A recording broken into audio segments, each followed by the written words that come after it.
Well, you might have seen this on the web called the Mind-Blowing Trick of the Day.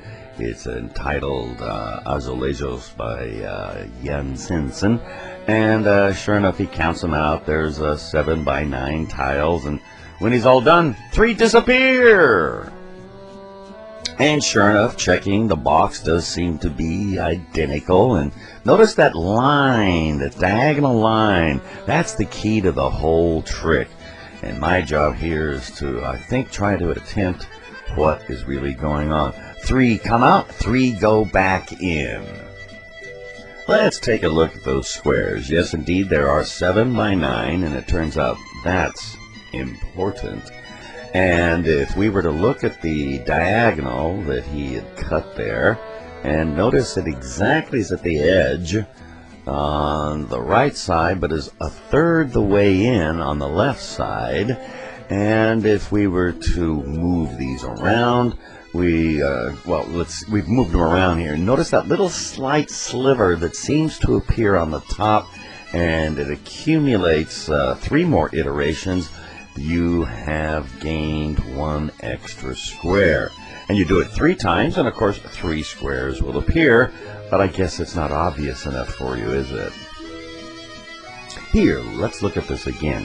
When he is taking tiles off, he slides 4 to the right, 3 to the left, and reverses it to gain them back on. And I've colored it here with the kind of green on the left and the blue on the right.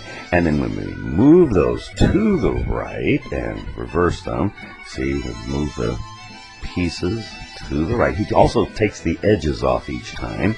And let's see what happens next.